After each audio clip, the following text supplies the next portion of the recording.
Hello, hello, hello, hello.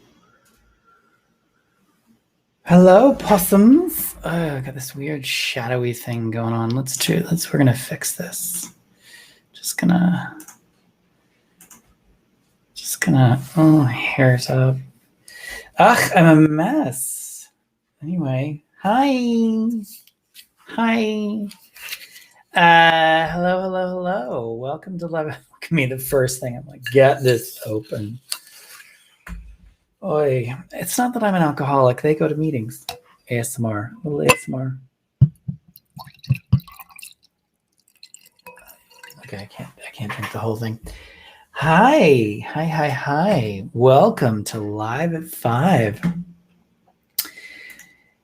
How's everyone doing? I'm going to give people a second, mainly because I am not prepared for what is about to happen. So I'm preparing myself. That's what's happening here. God, I'm a mess. Welcome to Live at 5 with Michael Bach. I'm Michael Bach. If you are just joining us, hi, welcome. Thanks for stopping by.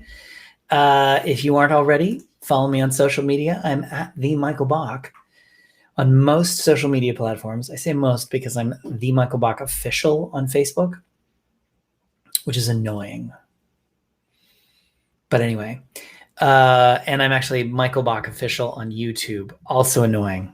I really want consistent names on social media platforms. That's the obsessive compulsive in me going, no, don't.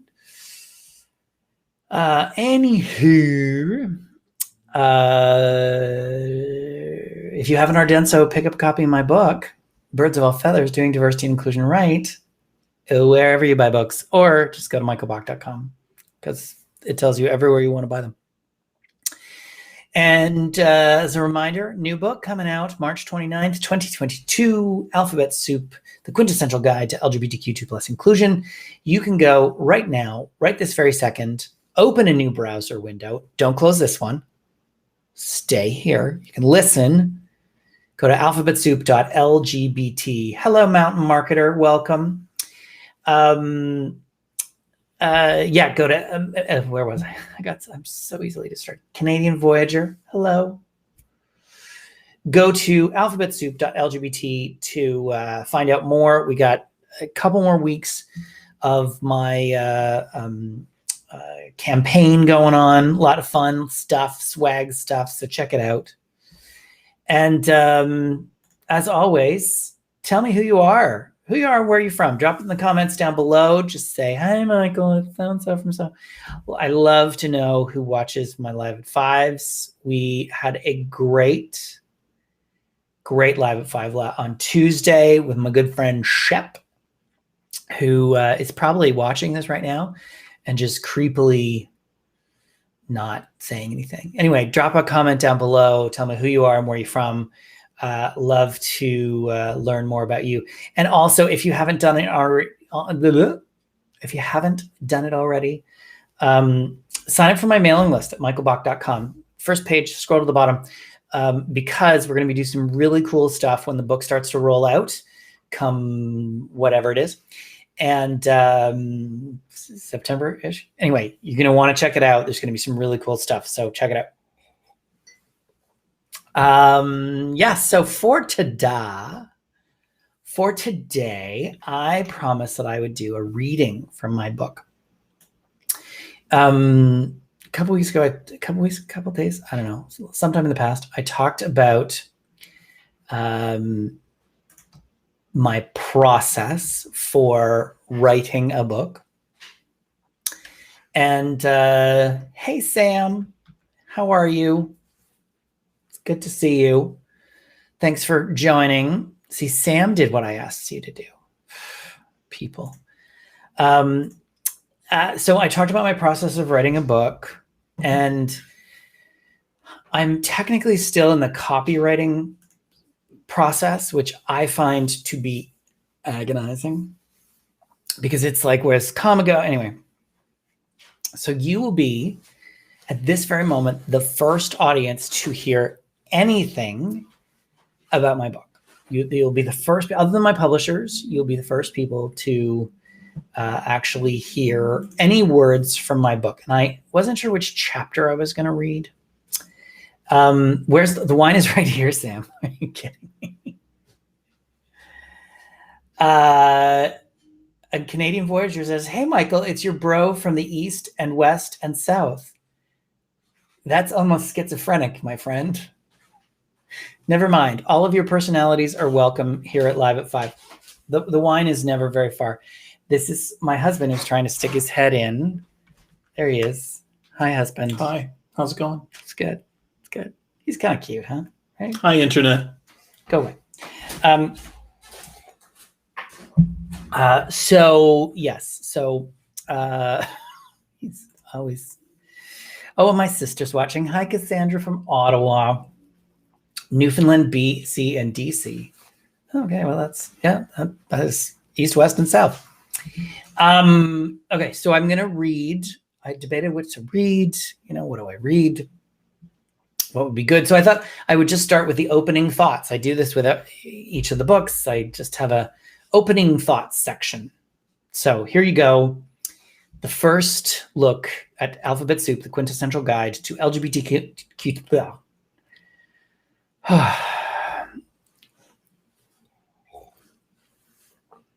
Let's try that again. The first look at, the first hearing? Whatever. First time that anyone will have heard these words from my new book. So lucky you. Okay, opening thoughts. No one told me when I wrote my first book, Birds of All Feathers, Doing Diversity and Inclusion Right, that I was going to have to write a second book. Can I just be internet famous now? I wrote a whole book by myself, and it even became a bestseller and won an award. Isn't that enough? Sheesh. In writing Birds, I wanted to establish a level set of information for people on the topic of diversity and inclusion broadly. Let's face it, it's a capital B big topic with a lot of intricacies. In this book, I'm digging deeper into the specifics of one particular demographic group under the pan-diversity umbrella to provide more detailed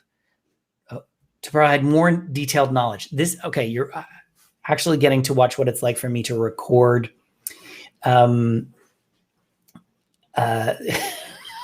Okay, Canadian Voyager just said something sassy, and I think I'm going to kiss them for it. They said, "Is that the section you write at the end?" Sass. What you're witnessing is what it's like for me to record the audiobook, which just means I'm going to flub over everything. So it's a lot of fun to watch me record it. Anyway, so if you haven't read Birds yet, you're probably going to want to read that book too. Alphabet Soup is about sexual orientation and gender identity and expression, the magical, mysterious world of the LGBTQ2+ communities, and how people can do a better job of creating inclusive spaces for those of us who don't fit into the boxes of straight and cis. And don't worry if I've already lost you. I promise that by the time you finish this book, you will understand those words and what LGBTQ2+ means, if nothing else. The first thing I need to explain is that the initialism LGBTQ2+, or another set of similar letters, but more on that later, represents two different things. One, sexual orientation, and two, gender identity and gender expression. That's right. The letters in the initialism may represent either sexuality or gender or both. I always feel like I should apologize for this because I think it's probably quite confusing for people who aren't members of the LGBTQ2+ communities. So allow me to present an example to explain. Meet my friend Jen. Jen was born Michael, and I'm not talking about myself. There is more than one Michael in the LGBTQ2+ communities.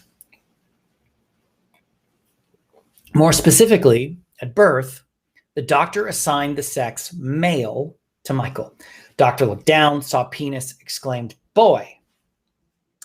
In the 1980s, Michael realized he wasn't like the other boys. And for him, at that moment, that meant he was gay. This was his sexual orientation. Then in the 1990s, Michael realized that he was not gay. He was a she. So Michael transitioned to her true self as Jen. This is her gender identity and her gender expression. She also realized she likes girls. So she came out as a lesbian, back to her sexual orientation. Further along Jen's journey, she realized that her sexuality was fluid, and she now identifies as queer, or as she likes to joke, she's too old to get picky. Head blown emoji. Sorry for blowing your mind so early in the book, but thank goodness there are emojis to explain your feelings. Remember when we just had words? #progress. Sexuality and gender are not the same thing, but they are interrelated sometimes. You'll find a lot of myth busting throughout this book. That's one of the main purposes of the book, to educate. A big barrier to creating fully inclusive spaces is plain old ignorance. There are a lot of straight, cisgender people that have the best of intentions, but we all know what the road to hell was paved with. You don't know what you don't know. And the only way you can learn is by reading my books, and only my books. Okay, maybe some other books, but mine first. Wait, why do I keep saying communities instead of LGBTQ2+ community? Oh, sweetie, #adorable. Simply put, there isn't just one LGBTQ2+ community. There are many LGBTQ2+ communities. If we consider only the community of sexual diversity and the community of gender diversity, we have two communities. Digging deeper and applying an intersectional lens, where we look at how individual characteristics overlap and influence identity, as well as discrimination and privilege, which I talked about in Birds of All Feathers, which you've read, right? We end up with communities within communities. We're like those adorable matryoshka dolls, aka Russian nesting dolls, for those of you that don't be Russian, said with cheesy Boris and Natasha accent. The LGBTQ2+ community is made up of many communities that come together under one umbrella. Sadly, it's not all lollipops and unicorns, and there are some significant tensions and conflicts within the big rainbow world. Although I'm a gay man, I'm white and cisgendered too. My life is very different from that of a trans person or a person of color. And a trans person of color, well, let's just say that it's not a picnic. I'm not saying there's some weird war going on like the Jets and the Sharks, but it's also not perfect. Like my first marriage, it's complicated. This book is about LGBTQ2+ inclusion in the workplace, first and foremost. That's my area of expertise, after all. But LGBTQ2+ inclusion goes well beyond workplaces to include schools, religious and faith groups, and other community settings. If you're inclusive of LGBTQ2+ people at work, there's a pretty good chance that you'll be inclusive of your niece when they identify as gender non-binary and introduce you to their trans, genderqueer, aromantic partner. And we're back to the head explosion emoji. Alphabet Soup is a guide that will take you, my faithful reader, on a journey of discovery with the objective of turning you and your organization into active allies, a term I explain in the book. Like it or not, LGBTQ2+ people need allies to help us achieve that elusive goal of true inclusion. Everything in this book can be applied to a workplace and engaging with employees, as well as interactions with volunteers, customers, students, parishioners, or just everyday people on the street. When it comes to LGBTQ2+ inclusion at work and in communities, I'm always reminded of one of my favorite conversations. Many years ago, I was speaking with the head of HR for an organization located in a Western European country that shall remain nameless to protect the guilty. She was telling me about the company's work in diversity and inclusion with no mention of work around the LGBTQ2+ communities. When I probed, she defensively explained that they don't discuss those things at work. I looked over at a photo on her desk and asked if the man in it with her was her husband, to which she responded in the affirmative. It was a wedding photo and she was wearing a white wedding dress, so chances were pretty good. I pointed out that the photo was a statement of her sexual orientation. I likely didn't need to ask what her sexual orientation she identifies with because she had it on display. I probably should ask, but let's focus on the point. That was an eye-opening moment for her. She looked at me puzzled and said, "So what you're saying is we should be creating a place where David can put a picture of his partner on his desk just like I can." David was one of her colleagues who is gay. She realized that I wasn't asking about sex. I was asking about sexual orientation. Never mind discussing gender beyond the binary because there was way more than she could handle, but I'm taking the win. Light bulb on. The book is also very personal. There's an entire chapter just about me, and not just because of my overinflated sense of self, but mostly. I am a member of the LGBTQ2+ communities. I'm writing a book about LGBTQ2+ inclusion because I want the world to be a better place for all members of the LGBTQ2+ communities, which also includes our allies.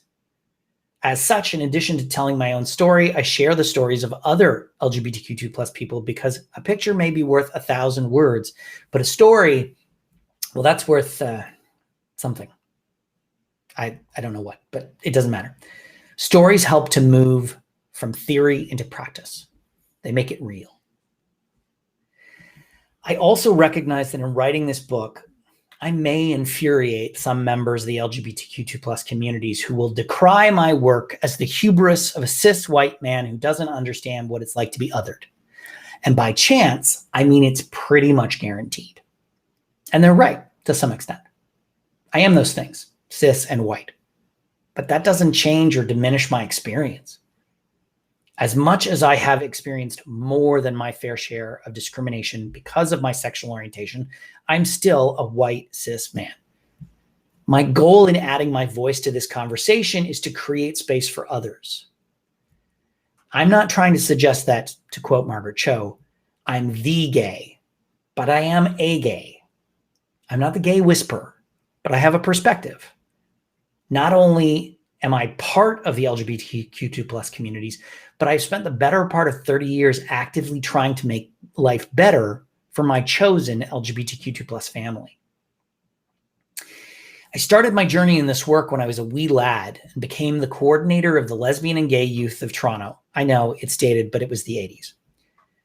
I went on to work with a wide variety of LGBTQ2+ organizations, including the LGBT Youth Line, Canada's LGBT Chamber of Commerce, and many others. I became a professional homosexual in 2006 when I started working in diversity and inclusion.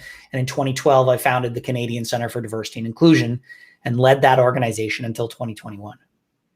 I continue to work in the D&I space as a consultant. So yeah, I got cred.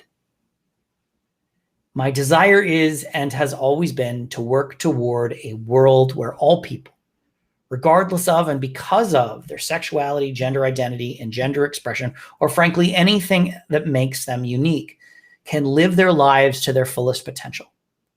I want to ensure that people are not held back because of the things that make them the amazing people that they are. Hopefully, Alphabet Soup will help you understand your role in doing just that.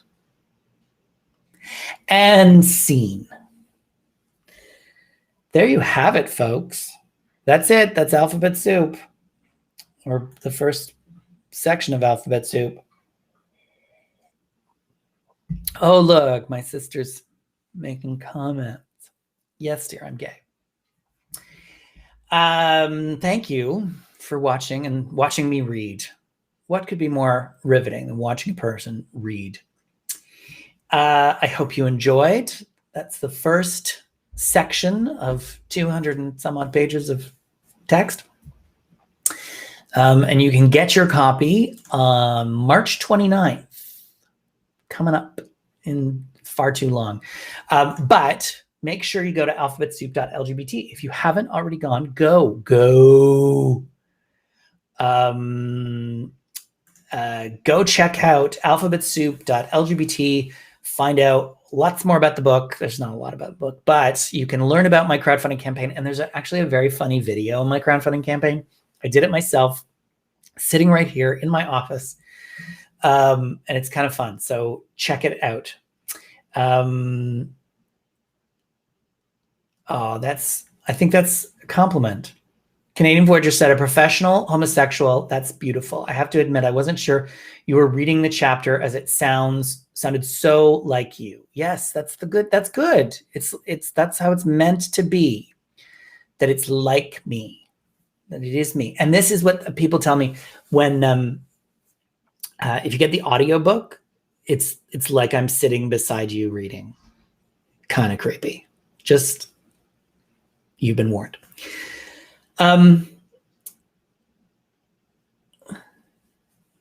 Canadian Voyagers, I'm not sure if this is the forum for this, but you said 2012 to 2021, you were at CCDI, technically 2013. I founded it in 2012, but I became an employee in 2013. And yes, as of April of this year, I'm no longer an employee of CCDI. I'm an employee of CCDI Consulting. We have a consulting arm and I run it. Does that answer your question, Canadian Voyager? Oh, wine is my friend. Thanks for watching. Thanks for tuning in. If you remember, sign up for my mailing list. Go to michaelbach.com. Scroll down to the bottom of the first page and sign up for my mailing list, because we're going to do some really cool stuff starting around October. If I can get everything lined up by October 11th for National Coming Out Day. To promote the book, the new book, not the old book. Yeah, that's it. Follow me on social media if you're not already. You can follow me on multiple platforms, right? You can follow me on Twitter, and you can follow me on Instagram, and you can follow me on Facebook, and you can follow me on YouTube, and you can follow me on, I think that's all. LinkedIn. There you go. All of them. That's it. Have a fantabulous long weekend if you're having a long weekend like I am. Do you have a MySpace? My husband just asked if I have a MySpace. Don't you love it when the extras try to participate with the principal actor? He will pay for this later. I was going to say something before he. Oh yeah, so this was supposed to be my last Live at 5, but it is not. I am going to be continuing to do Live at 5s. I have to work at the schedule over the course of August. So stay tuned to my social media platforms. If you haven't already done so, connect with me. I'm at the Michael Bach to find out when I'm posting or when I'm going to be doing Live at 5s, because I have to figure it out. Have a fantastic week and thing.